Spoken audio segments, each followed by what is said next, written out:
Assalamualaikum warahmatullahi wabarakatuh. Alhamdulillahilladzi qala fi kitabihil karim wa huwa asdaqul qailin. A'udzu billahi as-sami'il 'alim minasy syaithanir rajim.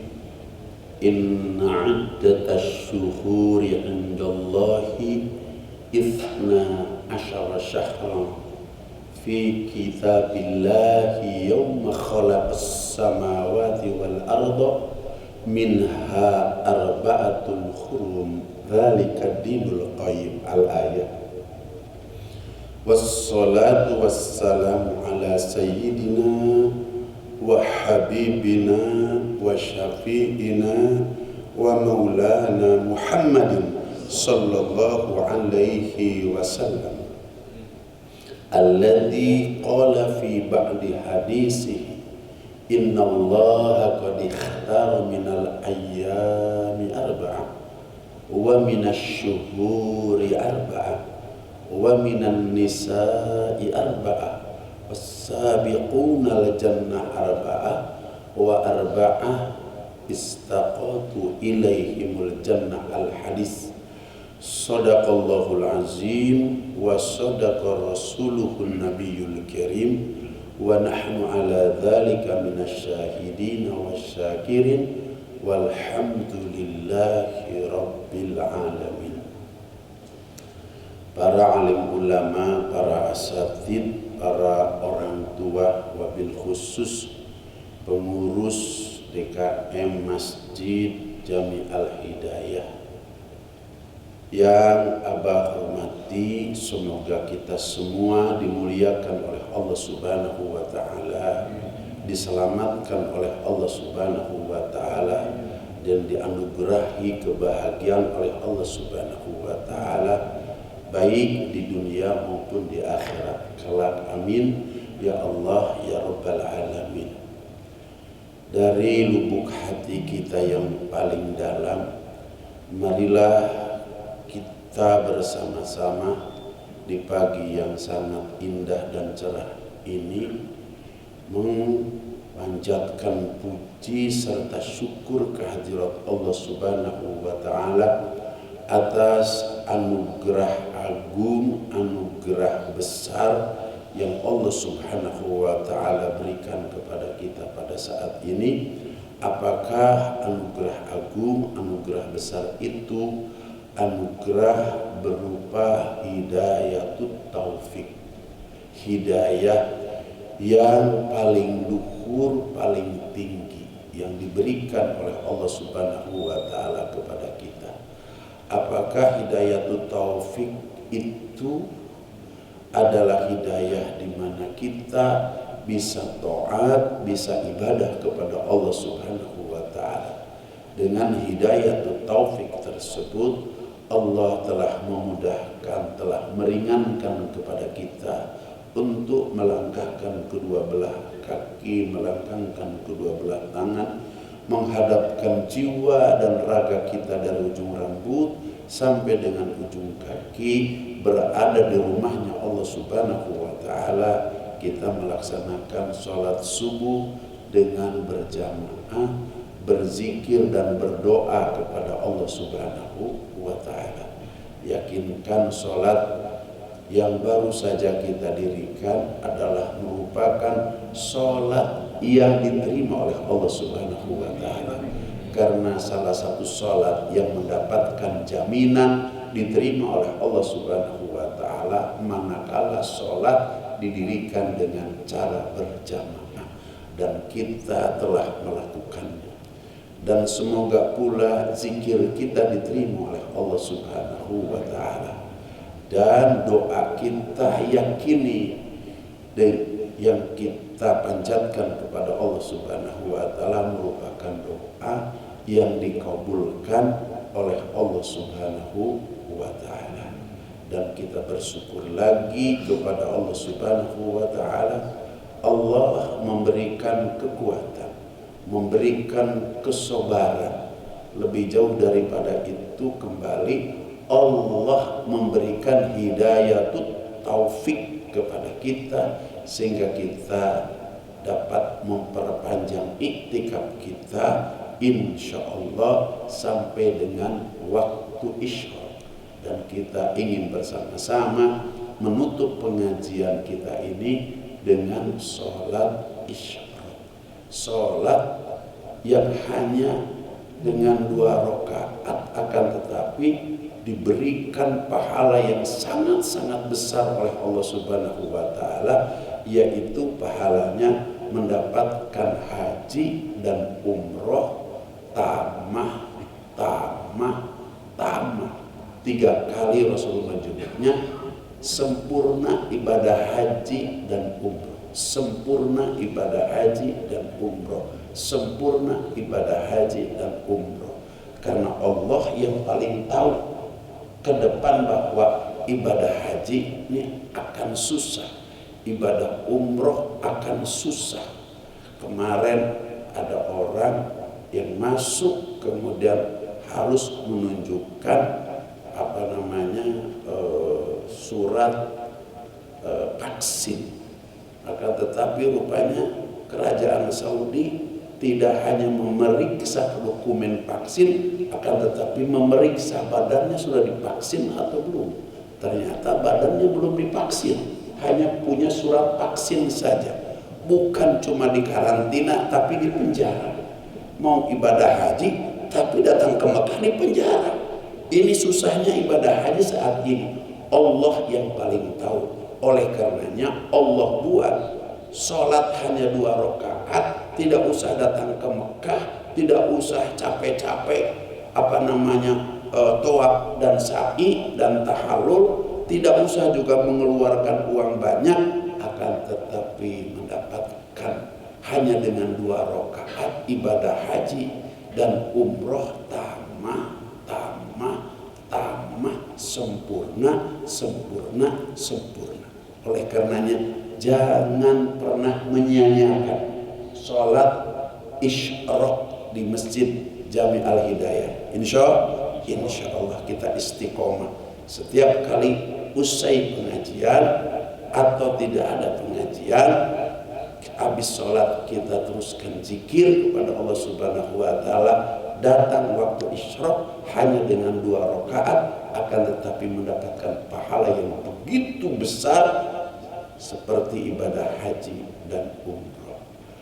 Hadirin kaum muslimin wal hadirat kaum muslimat, kita bersyukur kepada Allah Subhanahu wa taala, kita melaksanakan salah satu kewajiban lagi, yaitu thalabul ilmi, yang Abah sering ulang-ulang bahwa thalabul ilmi itu kewajiban dan kefarduannya mengalahkan kewajiban dan kefarduan sholat 5 waktu, puasa di bulan Ramadan, zakat buat mereka yang nisab, bahkan lebih besar kewajiban dan kefarduannya daripada ibadah haji dan umroh. Oleh karenanya duduk kita pada saat ini merupakan duduk yang kewajibannya lebih daripada sholat, zakat, puasa, dan ibadah haji. Alhamdulillah, kajian kita pada subuh kali ini kita ingin mendapatkan berkah dari bulan yang dimuliakan oleh Allah Subhanahu wa taala, yaitu bulan Rajab. Kalau tidak salah hari ini tanggal 26 Rajab, nanti malam adalah malam tanggal 27 Rajab, di mana terjadi sebuah peristiwa besar, peristiwa agung, peristiwa yang belum pernah terjadi sebelumnya, tidak akan pernah terjadi setelahnya, hanya terjadi 1 kali saja dalam perputaran dunia, yaitu terjadi pada malam tanggal 27 Rajab. Jelasnya, ayo kita baca ayat Al-Qur'annya dan ayo kita baca hadisnya baginda Nabi besar Muhammad Sallallahu Alaihi Wasallam untuk dapat mengetahui, memahami, mendalami dan meyakini daripada peristiwa Isra wal Mi'raj baginda Nabi besar Muhammad sallallahu alaihi wasallam, di mana Allah Subhanahu wa taala berfirman di dalam Al-Qur'an, a'udzu billahi minasyaitonir rajim, inna iddatasy syuhuri 'indallahi 12 syahran fi kitabillahi yawma khalaqas samawati wal arda minha arba'atun hurum dzalika dinul qayyim al-ayat, yang artinya sesungguhnya hitungan bulan di sisi Allah Subhanahu wa taala 12 syahran adalah 12 bulan. Yauma khalaqas samawati wal arda, dan 12 bulan itu diciptakan oleh Allah Subhanahu wa taala di hari usai menciptakan 7 lapis langit dan 7 lapis bumi. Minha arba'atu hurum, dari 12 bulan itu ada 4 bulan yang dimuliakan. Dzalika dinul qayyim, yang demikian itu adalah agama yang tegak, agama yang lurus. Artinya apa? Orang yang meyakini bahwa ada 12 bulan yang disebut dengan syahrullah, 12 bulan Allah, itulah agama yang tegak.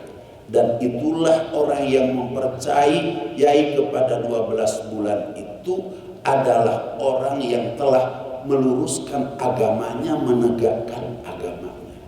Tentu kita bertanya, 12 bulan yang dimaksud oleh Allah Subhanahu wa taala dalam ayat ini 12 bulan yang mana? Karena 12 bulan itu ada 2. Jawabannya tentu bukan 12 bulan yang dimulai dari bulan Januari dan yang ke-12 bulan adalah bulan Desember. Bukan bulan itu. Yang dimaksud oleh Allah Subhanahu wa taala 12 syahran, 12 bulan. Yang dzalika dinul qayyim, manakala kita ketahui, kita pahami dan kita yakini 12 bulan itu adalah 12 bulan yang menurut Allah kita telah berdiri di dalam agama yang lurus, dalam agama yang tegak. Begitu. Jadi 12 bulan yang dimaksud oleh ayat ini adalah 12 bulan yang dimulai daripada bulan Muharram, yang kedua bulan Safar, yang ketiga bulan bulan Rabiul Awal, yang keempat Rabiul Akhir, yang kelima Jumadil Awal, yang keenam Jumadil Akhir, yang ketujuh Rajab, yang kedelapan Sya'ban, yang kesembilan Ramadan, yang ke-10 Syawal, yang ke-11 Dzulqa'dah, dan yang ke-12 Dzulhijjah. Terus kalau 12 bulan itu yang dimulai dengan Muharram dan yang ke-12 bulan Dzulhijjah, yang kemudian itu disebut bulan Allah, Syahrullah. Kemudian bulan yang dimulai Januari sampai dengan bulan yang diakhiri ke-12 bulan Desember, bulan apa? Jawabannya, karena Abah kalau vulgar bisa diborgol, bisa ditangkap. Ini kan sekarang bahaya, sembarangan ngomong. Yakut aja sekarang Menteri Agama gara-gara menyamakan suara azan dengan gonggongan anjing. Ini sekarang dilaporkan begitu. Dan emang itu harus dilaporkan begitu. Dan keluarga besar Masjid Al-Hidayah harus rame-rame melaporkan. Semestinya seorang Menteri Agama di dalam pembicaraannya memberikan yang bersifat edukasi kepada umat. Ini sebaliknya menistakan agama, menyamakan suara azan dengan gonggongan anjing.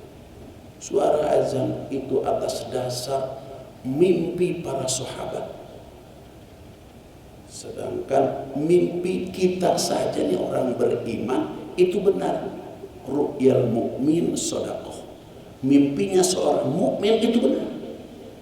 Kalau mimpinya seorang mukmin itu benar, bagaimana mimpinya seorang sahabat yang dimana kerisauan Rasulullah SAW ingin mengadakan undangan untuk datang ke masjid setiap kali datang sholat 5 waktu, karena agama-agama sudah memiliki cara untuk mengundang jamaahnya untuk datang ke kelenteng, untuk datang ke gereja, datang ke kelenteng dengan gong, dengan gentrengan, datang ke gereja dengan lonceng. Ini datang ke masjid dengan apa? Maka muncullah seorang sahabat bahwa kerisauan Rasulullah SAW diberikan oleh Allah Subhanahu wa Ta'ala melalui mimpi sahabat. Jadi suara azan ini adalah mimpinya para sahabat. Ketika dikumandangkan suara azan, kemudian hati kita, bibir kita mengikuti suara azan sampai dengan akhir suara azan, kemudian kita berdoa dengan doa Allahumma rabba hadhihi da'wati tamma wassalatil qa'imah ati sayyidina Muhammadil wasilata wal fadila wasyarafa wa darajatal 'aliyatar rafi'ah wa ba'athu maqaman mahmudal ladzi wa'adda innaka la tukhliful mi'ad. Kata Rasulullah sallallahu alaihi wasallam, wajabat lahu syafaati, wajib baginya mendapatkan syafaat baginda Nabi besar Muhammad sallallahu alaihi wasallam. Jadi kalau suara azan lebih banyak didengar oleh orang dan orang mengikuti suara azan, kemudian setelah azan ia berdoa kepada Allah Subhanahu wa Ta'ala dengan doa yang diajarkan baginda Rasul seperti tadi, maka wajabat lahu syafaati, wajib baginya mendapatkan syafaat baginda. Berapa banyak dengan suara azan orang-orang yang akan mendapatkan syafaat baginda Nabi Muhammad sallallahu alaihi wasallam. Oleh karenanya syariat azan itu bukan cuma diazankan, akan tetapi harus dikeraskan, sekeras-kerasnya, agar setiap orang mendengar suara azan itu, kemudian ia berdoa. Pastikan setelah ia berdoa, ia akan mendapatkan syafaat bagi Nabi Muhammad SAW. Kita butuh syafaat. Kalau butuh syafaat, dengar suara azan dan doa setelah azan dikumandangkan. Syafaat Rasulullah SAW diwajibkan kepada mereka yang mendengar suara azan. Rasulullah Sallallahu Alaihi Wasallam, ini agak belok jadinya nih, nggak apa-apa lah nanti. Ditanya oleh sahabat radhiyallahu anhu, ya Rasulullah, berikan kepada kami dan tunjukkan kepada kami jalan yang memudahkan kepada kami masuk ke dalam surganya Allah Subhanahu wa Ta'ala. Kata Rasulullah, alaikum bil muadzin, hendaklah kamu menjadi seorang muadzin, ranking pertama. Kemudian yang kedua, wa alaikum bil imam, hendaklah kamu menjadi orang yang menjadi imam. Dan yang ketiga, wa'alaikum bisofil awal, dan jadilah kalian ketika sholat 5 waktu berada dalam shaf yang pertama. 3 perkara yang akan memudahkan di mana orang itu masuk ke dalam surganya Allah Subhanahu wa Ta'ala. Ranking pertama, alaikum bil muadzin, hendaklah kamu menjadi seorang muadzin. Kenapa menjadi seorang muadzin ranking pertama yang dimudahkan oleh Allah Subhanahu wa Ta'ala masuk ke dalam surganya Allah Subhanahu wa Ta'ala? Karena setiap orang yang mendengar suara azan, kemudian ia sholat dengan suara azan si fulan bin fulan, maka pahala semua orang yang sholat karena suara azan si fulan bin fulan, maka akan masuk pahalanya itu kepada fulan bin fulan. Di samping untuk mereka yang sholat. Berapa banyak orang yang sholat, sebanyak itulah pahala yang diberikan oleh Allah Subhanahu wa Ta'ala kepada seorang muadzin. Oleh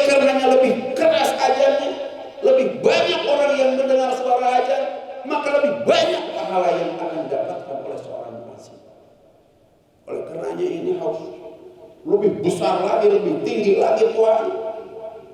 Untuk bagaimana agar orang-orang mendengar suara azan, setelah ia mendengar suara azan, ia berdoa setelah azan, setelah ia berdoa setelah azan, ia akan dapat melaksanakan sholat 5 waktu.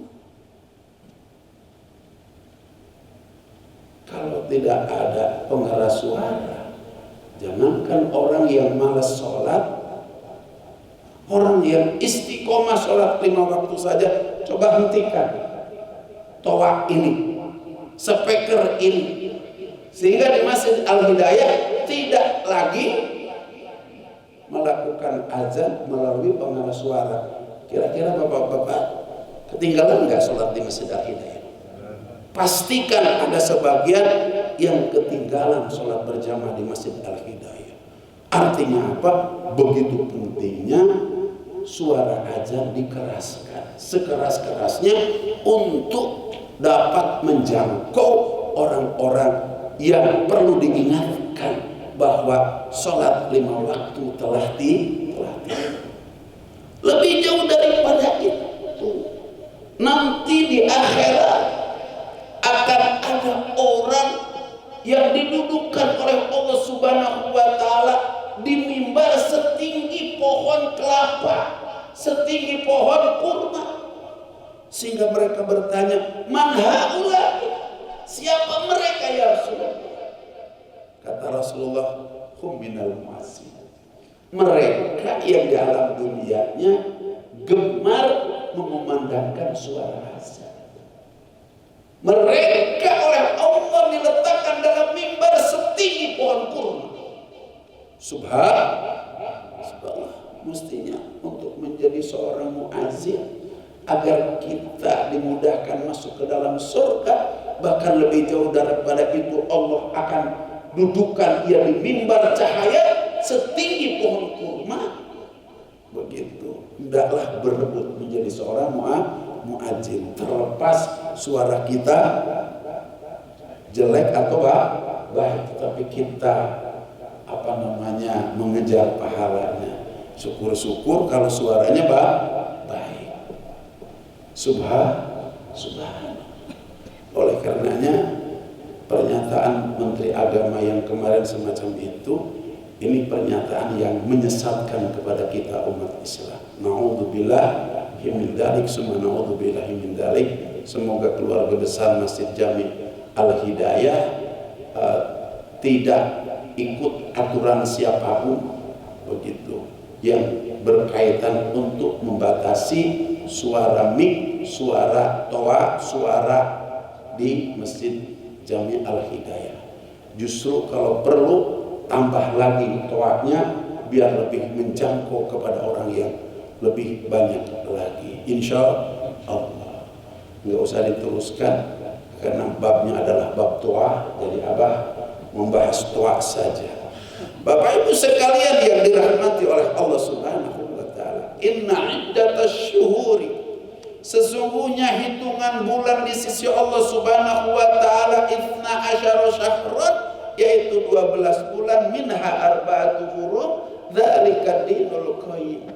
Yang memahami, mengerti, meyakini bahwa 12 bulan itu adalah 12 bulan yang dimulai daripada bulan Muharram, yang ke-12 adalah bulan Dzulhijjah, bahwa ia telah menegakkan agama dalam diri. Gitu. Kalau begitu 12 bulan yang dimulai dari Januari sampai dengan Desember, bulan apa? Abah jawab, itu namanya bukan bulan Allah. Bukan bulan yang harus kita hafalkan, bukan bulan yang harus kita pelajari, kita yakin. Karena nama-nama bulan itu diambil daripada nama-nama pastor, nama kaisar. Bahkan konon katanya ada yang diambil daripada nama dewa. Yang menjadi pertanyaan, hafal bulan Allah atau hafal bulan selain bulan Allah? Engkong hafal bulan yang mana? Hah? Kalau kita hafal bulan itu, kita sadar gak sadar telah turut mengagungkan, memuliakan yang mereka agungkan, yang mereka muliakan. Na'udzubillahi min minha arba'atuh, dan 12 bulan yang diciptakan oleh Allah Subhanahu wa taala ada 4 bulan al-hurum.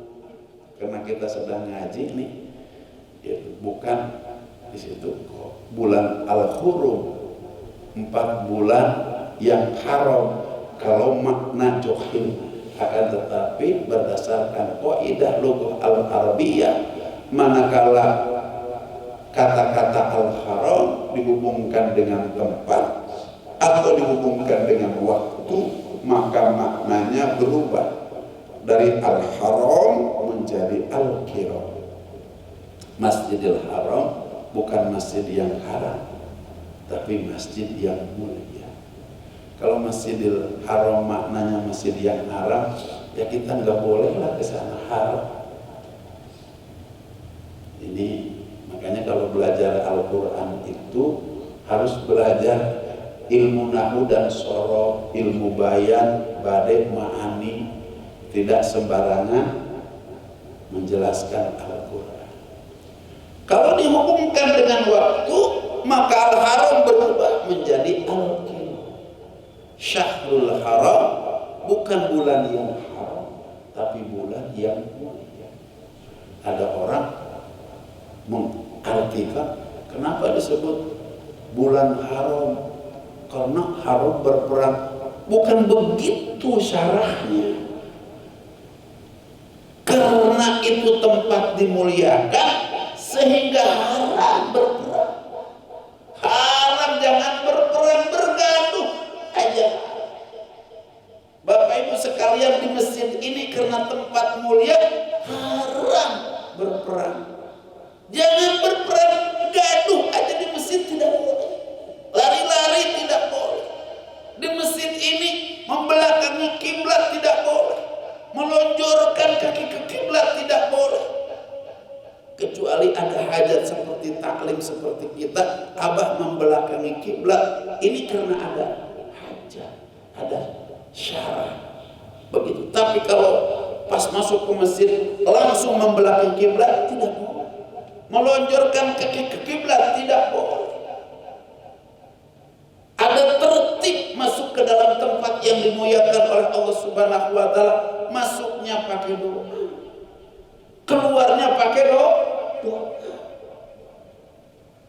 Khairil biqa masajiduha, sebaik-baik tempat adalah masjidnya Allah Subhanahu wa taala. Ahabul bilad ilallahi masajiduha, sebaik-baik tempat, semulia apa? Tempat yang paling dicintai oleh Allah Subhanahu wa taala adalah setiap masjidnya Allah Subhanahu wa taala. Masa di tempat yang mulia, di tempat yang dicintai oleh Allah Subhanahu wa taala kita berperang, kita bergaduh? Itu maksudnya, itu syarahnya. Begitu. Seperti Syahrul Hurum, bulan yang dimuliakan, karena bulan dimuliakan oleh Allah Subhanahu wa taala, kita tidak boleh berperang di bulan itu. Jadi di bulan Rajab ini bapak-bapak dengan ibu-ibunya nggak boleh musuhan, nggak boleh musuhan, seperti tidak boleh gaduh dalam masjid. Begitu, apalagi bermusuhan, tidak bertanya di bulan haram ini, tidak di bulan Rajab ini tidak boleh. Begitu, karena bulan yang dimuliakan oleh Allah Subhanahu wa taala. Minha arba'atul hurum, dari 12 bulan yang diciptakan oleh Allah Subhanahu wa taala ada 4 bulan yang dimuliakan. Tentu kita bertanya, bulan apa sajakah yang dimuliakan oleh Allah Subhanahu wa taala yang 4 itu? Dijawabnya oleh hadis Rasulullah sallallahu alaihi wasallam, disebutnya tafsirul Quran bil hadis. Ini Al-Quran ditafsirkan oleh hadis. Yang berbunyi hadisnya, innallaha qad ikhtara minal ayyami arba'ah wa minasy-syuhuri arba'ah wa minan nisa'i arba'ah was-sabiquna al-jannah arba'ah wa arba'ah istaqatu ilaihimul jannah. Rasul, hadisnya panjang. Sesungguhnya Allah telah memilih dari hari-hari yang diciptakan oleh Allah Subhanahu wa taala, ada 4 hari yang dimuliakan. Allah telah memilih dari 12 bulan yang diciptakan oleh Allah Subhanahu wa taala, ada 4 bulan yang dimuliakan. Sesungguhnya Allah telah memilih dari sejumlah wanita sejak Siti Hawa sampai dengan wanita yang terakhir lahir, ada 4 wanita yang dimuliakan. Sesungguhnya Allah telah memilih besok di hari kiamat, pada saat kita dikumpulkan di alam mahsyar oleh Allah Subhanahu wa taala, setelah baginda masuk ke dalam surga, ada 4 orang yang diabsen terlebih dahulu masuk ke dalam surganya Allah Subhanahu wa taala. Yang terakhir, wa arba'ah istaqatu ilaihimul jannah, dan ada 4 orang sejak sekarang dirindukan kedatangannya oleh Allah dirindukan kedatangannya oleh surganya Allah Subhanahu wa taala. Mudah-mudahan kita tergolong orang yang dirindukan kedatangannya oleh surganya Allah Subhanahu wa taala.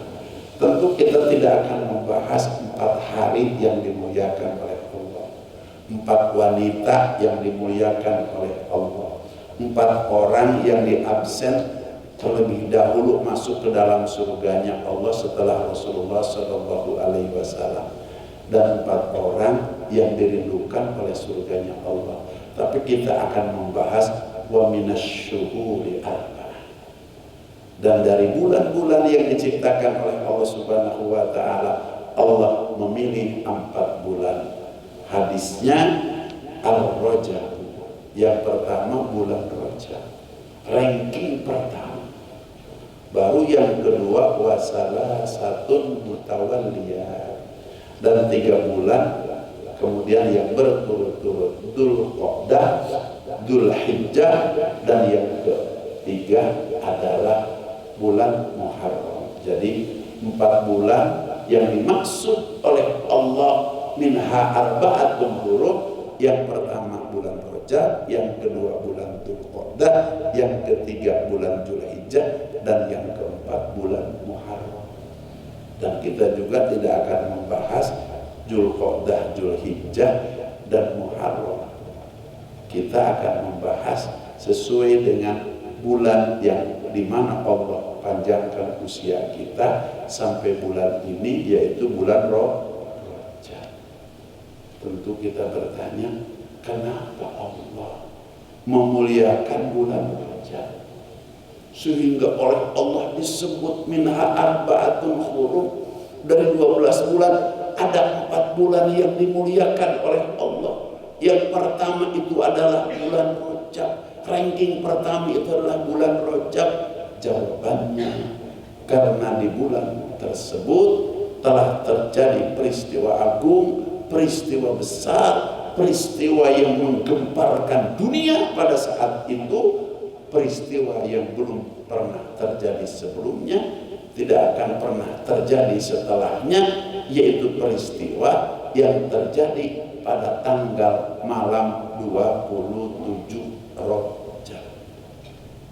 Peristiwa apa yang terjadi pada malam tanggal 27 Rajab itu dijelaskan oleh Allah Subhanahu wa taala dalam Al-Qur'an, dalam surat Al-Isra, a'udzu billahi minasyaitonir rajim, subhanalladzi asra bi'abdihi lailan minal masjidil harami ilal masjidil aqsal ladzi barakna haulahu linuriyahu min ayatina innahu huwas samiul basir. Maha suci Allah. Jadi diawali dengan subhana, karena tradisi di Arab apabila mendapatkan berita yang mengagetkan, berita takjub, maka orang-orang Arab itu suka membaca subhanahu. Dan kita pun ketika kita sedang mendapat berita yang takjub, yang luar biasa, ucapkan subhanallah, maha suci Allah. Makanya pakai subhan. Alladzi asra bi abdihi, maha suci Allah yang telah memperjalankan hambanya. Bi abdihi, Rasulullah Shallallahu Alaihi Wasallam pangkat kedudukannya itu luar biasa. Beliau sebagai seorang nabi, seorang rasul, seorang ulul azmi, dan pada saat itu bahwa Rasul SAW memiliki pangkat kedudukan Sayyidul Anbiya wal Mursalin, pemimpin daripada para nabi dan para utusan. Tapi yang menjadi pertanyaan kita, Allah berfirman dengan tidak memakai subhanalladzi asra binabiyyi bi rasulihi bi ulil azmi bi sayyidil anbiya wal mursalin, tidak, tapi bi abdi. Ada apa? Bapak-bapak dan ibu-ibu sekalian yang dirahmati oleh Allah Subhanahu wa taala, jawabannya karena Rasulullah Shallallahu Alaihi Wasallam memiliki sifat kehambaan. Yang sifat ini tidak banyak dimiliki oleh para nabi dan para rasul yang lain. Sifat kehambaan ini dimiliki oleh baginda Nabi besar Muhammad Sallallahu Alaihi Wasallam. Apa sifat kehambaan itu? Sifat yang selalu merendahkan diri, seperti rendahnya seorang pembantu di rumah kita yang sami'na wa atokna kepada majikan. Itulah sifat yang melekat kepada baginda Nabi besar Muhammad Sallallahu Alaihi Wasallam. Kalau hari ini Nabi kita Muhammad SAW masih ada dan kita bersilaturahmi ke rumahnya, pastikan beliau yang menanam nasi dengan tangan, beliau yang akan menuangkan air kepada gelas, dan beliau yang akan mengantarkan air itu kepada kita, seperti pembantu kita telah memasak air, menuangkan air dan menyuguhkan air. Ini sifat baginda Nabi besar Muhammad Sallallahu Alaihi Wasallam yang disebut dengan sifat kehambaan. Rasulullah berangkat dakwah, kemudian pulang berjumpa dengan seorang kakek-kakek buta. Tidak lagi ada keluarga yang bisa menjamin kesejahteraan makan minumnya. Rasulullah SAW cepat pulang, mengambil tepung gandum dengan tangannya sendiri, mengadon dengan tangannya sendiri, dibakar sehingga menjadi roti dengan tangannya sendiri. Setiap hari, pagi dan sore, seperti itu sampai dengan akhir hayatnya. Kemudian Abu Bakar Siddiq radhiyallahu datang ke rumah putrinya Siti Aisyah, janda Rasulullah. Pada saat itu Rasulullah sudah tidak ada. Wahai Aisyah, tolong kau nilai aku, sudahkah aku dengan sempurna menghidupkan sunnah baginda Rasulullah dibanding dengan para sahabat yang lain.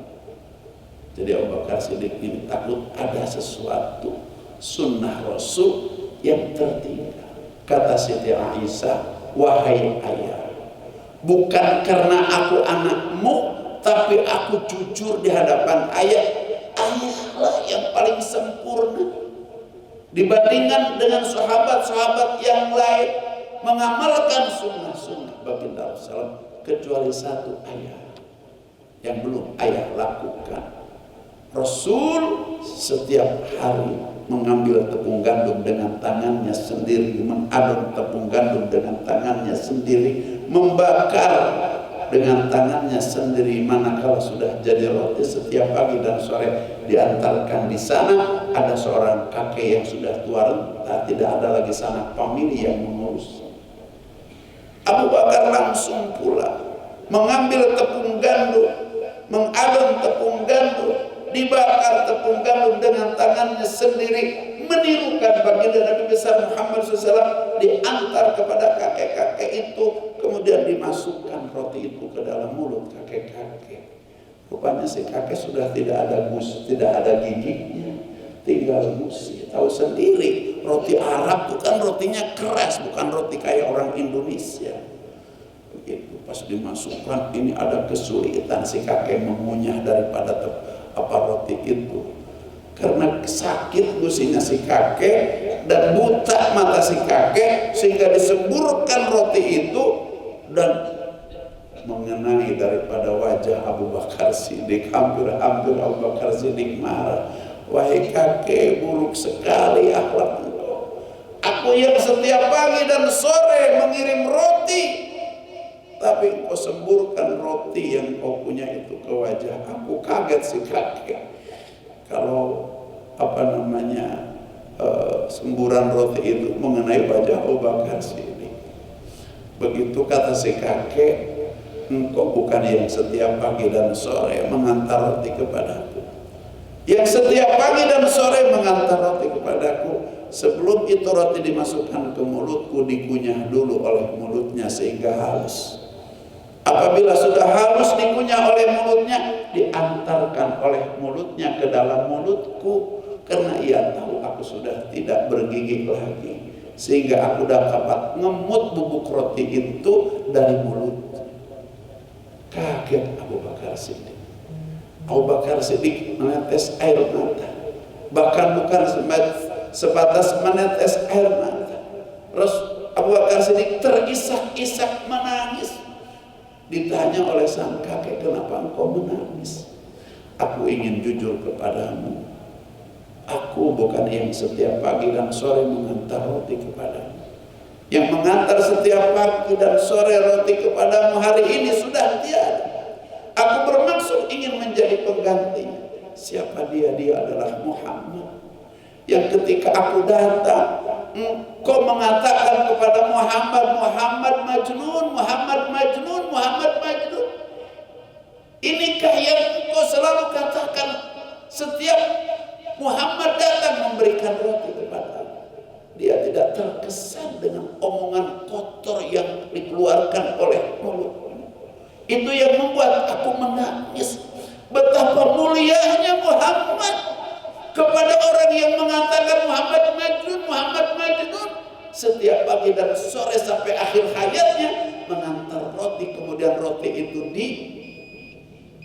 dikunyah, kemudian setelah dikunyah kemudian dimasukkan ke dalam mulut. Kaget si kakek itu. Ternyata yang memberikan makan yang berikan makan kepada kakek-kakek itu adalah Muhammad, yang dimana si kakek itu mengatakan Muhammad Majnun, Muhammad Majnun. Maka si kakek pun menyesal. Kemudian, aku ingin berjumpa dengan Muhammad. Aku ingin memohon minta maaf kepada Muhammad. Kata Abu Bakar Siddiq radhiyallahu an, sekali-sekali engkau tidak akan pernah berjumpa dengan Muhammad meminta maaf, kecuali engkau bersahadat terlebih dahulu, baru besok engkau di akhirat akan berjumpa dengannya. Kata si kakek, bimbing aku membaca syahadat, karena aku ingin berjumpa dengan Muhammad dan aku ingin minta maaf kepada Muhammad. Akhirnya si kakek itu dibimbing oleh Abu Bakar Siddiq radhiyallahu an untuk membacakan 2 kalimat syahadat, asyhadu an la ilaha illallah wa asyhadu anna Muhammadar Rasulullah. Sehingga si kakek itu masuk Islam karena ingin berjumpa dengan baginda Nabi besar Muhammad sallallahu alaihi wasallam. Waktunya sudah habis. Berapa lagi? 10 menit lagi. Mudah-mudahan yang 10 menit bisa selesai. Bapak Ibu sekalian yang dirahmati oleh Allah Subhanahu wa taala, ini alasan Allah berfirman dalam Al-Qur'an, subhanallazi asra bi abdihi, bukan bi rasulihi, bi nabiyhi, bi ulil azmi, bi sayyidil anbiya wal, bukan, tapi bi abdihi, karena ada sifat yang melekat kehambaan dalam baginda Nabi besar Muhammad SAW, dan ini adalah akhlak yang sangat mengangkat derajat beliau setinggi-tinggi. Bapak Ibu sekalian yang dirahmati oleh Allah Subhanahu wa taala, perjalanan Isra ini minal masjidil harami ilal masjidil aqsa, yang jaraknya apabila ditempuh dengan kuda itu 1 bulan. Begitu. Berhenti di 4 tempat. Pertama di Thaifah yang hari ini menjadi Madinatul Munawwarah. Yang kedua di Sajaratul Musa di Madyan, tempat peristirahatan Nabi Musa ketika dikejar oleh Firaun. Kemudian yang ketiga berhenti di Tursina di mana Nabi Musa mendapatkan wahyu. Kemudian tempat keempat adalah di Baitul Lahmin yang dikenal dengan Bethlehem, di mana tempat Nabi Isa dilahirkan. Terakhir berhenti di Masjidil Aqsa. Di Masjidil Aqsa Allah kumpulkan para nabi, para rasul yang sudah wafat maupun yang masih hidup. 124.000 nabi dan rasul dengan kuasa Allah dikumpulkan menyambut kedatangan baginda Nabi besar Muhammad sallallahu alaihi wasallam. Kemudian yang harus yang mendapatkan imam yang makmumnya para nabi, para rasul dan para malaikat adalah Muhammad. Nabi tidak mau menjadi imam, tapi karena diperintahkan Allah maka ia pun menjadi imam. Selesai menjadi imam maka disuruh keluar oleh Allah Subhanahu wa taala. Karena malaikat Jibril pun malam tanggal 27 Rajab itu tidak tahu. Semuanya atas panduan Allah Subhanahu wa taala. Suruh berdiri di sebuah batu, disuruh membawa kekasihnya Muhammad SAW ke hadapan Allah Subhanahu wa taala. Pada saat berdiri di sebuah batu, maka seolah-olah ada tangga menjulur ke langit ketujuh yang terbuat daripada emas. Maka disuruh malaikat Jibril membawa Nabi kita Muhammad SAW. Maka naiklah malaikat Jibril dengan Nabi kita. Tapi tiba-tiba ada yang ikut, batu ikut. Akhirnya malaikat Jibril berhenti. Kenapa kamu ikut? Kata batu, izinkan aku ikut, ingin mulia seperti mulianya Nabi kita Muhammad Sallallahu Alaihi Wasallam. Kata malaikat Jibril, aku tidak mendapatkan tugas dari Allah membawa kamu, udah kamu sampai di sini saja. Itu batu tidak turun ke bawah, tidak juga naik ke atas. Sampai sekarang itu masih ada. Jadi kita nanti besok umroh, tapi pulangnya kita ke Masjidil Aqsa. Kita akan lihat ada batu yang naik kemudian tidak turun lagi. Ini adalah mukjizat bagi Nabi Muhammad SAW. Kemudian di langit pertama berjumpa dengan Nabi Adam alaihissalam. Di langit kedua berjumpa dengan Nabi Isa alaihissalam. Di langit ketiga berjumpa dengan Nabi Yusuf alaihissalam. Di langit keempat berjumpa dengan Nabi Idris alaihissalam. Di langit kelima berjumpa dengan Nabi Harun alaihissalam. Di langit keenam berjumpa dengan Nabi Musa alaihissalam. Di langit ketujuh berjumpa dengan Nabi Ibrahim. Itu pun pulang sampai terus ke Rob-Rob, ke Mustawa, sampai ke Sidratul Muntaha. Di Sidratul Muntaha malaikat Jibril berkata kepada Nabi kita, pangkat kedudukanku tidak mungkin untuk bisa meneruskan perjalanan berikutnya. Hanya pangkat dan kedudukan kemuliaan seperti engkau yang boleh meneruskan perjalanan. Nabi pun berjalan sendirian. Ada sebuah cerita dalam sebuah hadis dikatakan, walaupun orang-orang mengatakan ini adalah hadisnya hadis dhaif, tapi Abah ingin sampaikan, Nabi itu santun, sopan. Ketika mau masuk ke Sidratul Muntaha dibuka sendal sehingga ditegur oleh Allah Subhanahu wa taala, wahai Muhammad, apa yang kau lakukan? Bukan buka sendal dulu ya. Kata Allah Subhanahu wa ta'ala, wahai Muhammad, nggak usah dibuka sendal karena Sidratul Muntaha ini tidak lebih mulia daripada sendal. Subhan.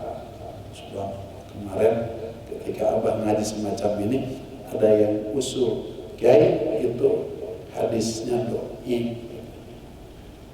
Kalau dikasih hadis sahih mau. Dan ini bukan lagi hadis sahih, tapi kelasnya sudah kelas adalah di atas hadis sahih. Begitu kata Allah Subhanahu wa ta'ala, laulaka lamma khalaqtul afla. Seandainya aku tidak akan menciptakan engkau, seandainya aku tidak akan menciptakan engkau, dua kali disebut oleh Allah Subhanahu wa ta'ala dalam hadis qudsi di atas hadis sahih. Kata Allah Subhanahu wa ta'ala, tidak aku akan menciptakan semuanya ini, termasuk tidak akan menciptakan Sidratul Muntaha. Kalau Sidratul Muntaha diciptakan karena nur Nabi Muhammad, kira-kira lebih hebat Nabi atau lebih hebat Sidratul Muntaha? Ini hadisnya sahih, bukan hadis dhaif lagi. Bapak Ibu sekalian yang dirahmati oleh Allah Subhanahu wa ta'ala, kemudian Rasulullah berjumpa dengan Allah Subhanahu wa ta'ala.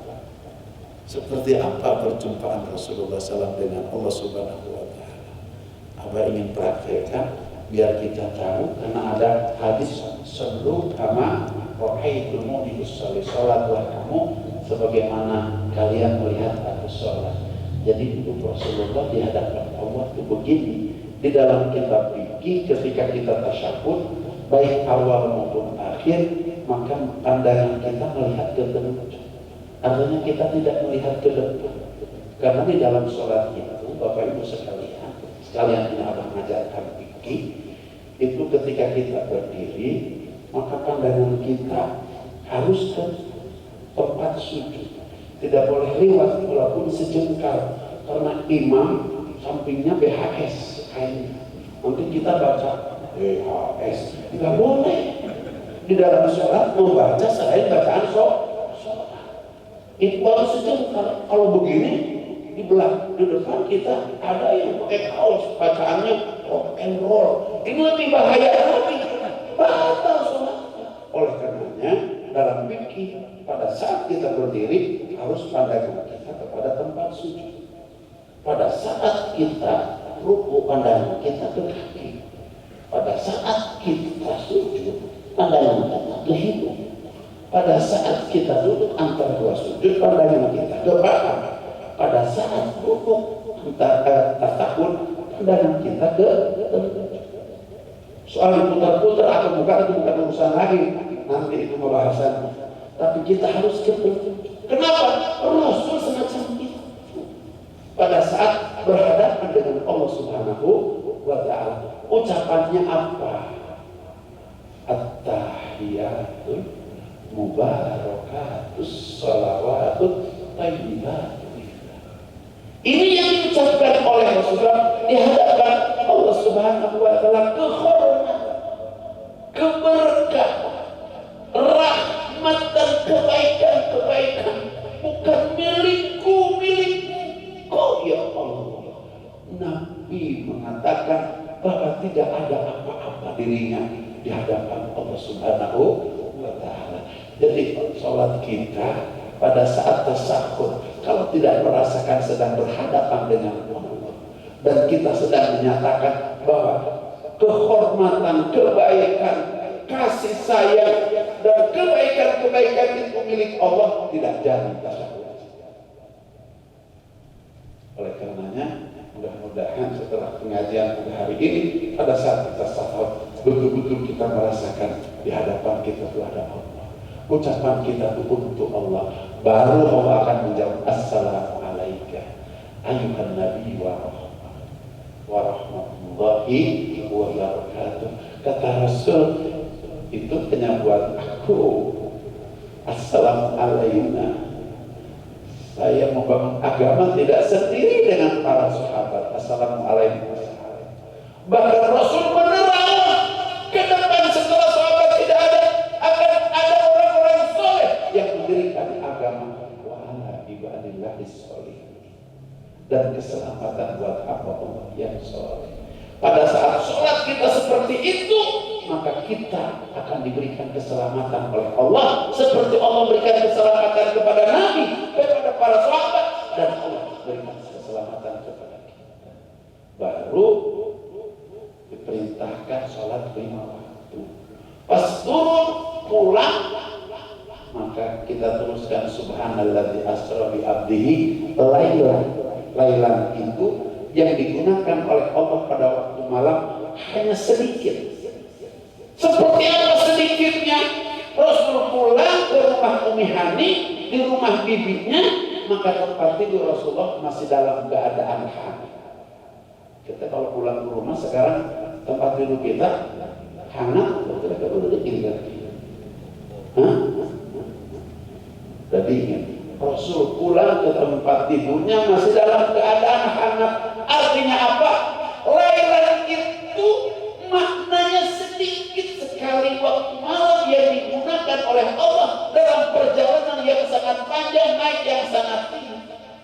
Ini kehebatan Allah Subhanahu wa Ta'ala. Bahkan ulama katakan dulu ada yang paling cepat datang itu ketika Nabi Sulaiman ingin mendatangkan Ratu Balqis dari Sabah, jauh. Siapa yang bisa datangkan Ratu Balqis ke hadapan aku? Kata Ibrit, sebelum engkau duduk, karena Sulaiman mengumumkannya sambil berdiri. Ada lagi yang lebih cepat, seorang waliullah angkat tangan dengan izin Allah sebelum raja berkedip. Lebih cepat sebelum duduk atau lebih cepat sebelum berkedip? Lebih cepat sebelum berkedip, kata Nabi Sulaiman. Sebelum berkedip, Nabi sebelum berkedip, Ratu Balqis sudah ada di depan Nabi Sulaiman. Kata ulama, singkat dan cepatnya Rasulullah dalam Isra wal Mi'raj lebih cepat daripada datangnya Ratu Sabah Balqis ke hadapan Nabi Sulaiman. Tentu Rasulullah ketika pulang bahagia, ketika pulang ingin bercerita.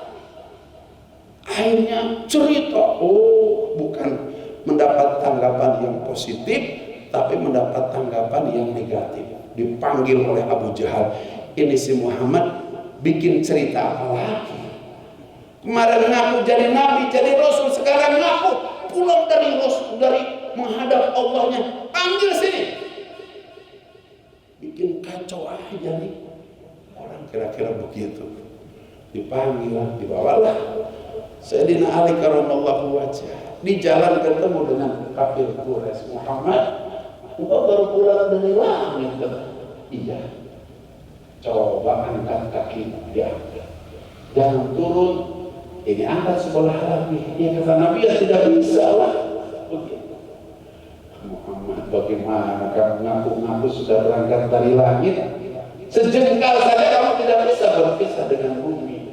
Ya karena Nabi tidak bisa menjawab, suruh Sayyidina Ali yang menjawab. Ali coba jawab orang itu langsung oleh Sayyidina Ali dijawab. Cabut pedang, pegang palanya, cepat, potong leher.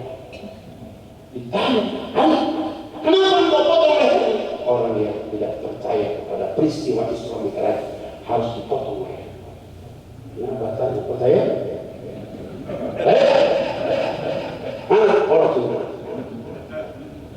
Peristiwa Isra Mi'raj ini peristiwa iman, peristiwa iya. Kalau Allah mampu menciptakan 7 lapis langit, 7 lapis bumi, menciptakan apa yang ada antara 7 lapis langit dan 7 lapis bumi, Allah yang menciptakan waktu 1 detik, 1 menit, 1 jam, 1 hari, 1 pekan, 1 minggu, Allah yang ciptakan. Kalau Allah berkehendak untuk mempersingkat waktu, Allah yang punya apa yang membuat Allah. Betul. Orang yang beriman pasti akan percaya kepada bahkan keindahan dari Allah Subhanahu wa Ta'ala. Ini bagian daripada pelajaran tauhid yang menjadi sebuah pertanyaan kepada kita. Allah memerintahkan yang lain, cukup menurunkan malaikat Jibril, perintah itu dilaksanakan. Tapi ketika ingin memerintahkan sholat, kenapa memakai sebuah peristiwa besar, peristiwa agung, peristiwa yang membuat gempar seluruh umat manusia di seluruh dunia? Begitu. Jawabannya karena waktu yang membatasi kita, tunggu episode berikutnya. Sampai sini saja dulu. Hadanallahu wa iyyakum ajmain wa adkhalana fi zumratil muwahhidin fi jannatin na'im. Aqulu qouli hadza fastaghfiru innahu wal ghafurur rahim. Subhanallahi wa bihamdihi subhanallahi bihamdika asyhadu an la ilaha illa anta astaghfiruka wa atubu ilaik. Subhana rabbika rabbil izzati amma yasifun wa salamun alal mursalin walhamdulillahirabbil alamin. Semoga yang sedikit ini menjadi pencerahan kepada kita bahwa sholat adalah segalanya. Insya Allah berikutnya akan Abah terangkan kenapa latar belakang sholat itu dilatar belakang dengan peristiwa Isra Mi'raj. Ini ada jawaban yang harus kita miliki. Billahi taufiq wal hidayah. Wassalamualaikum warahmatullahi wabarakatuh.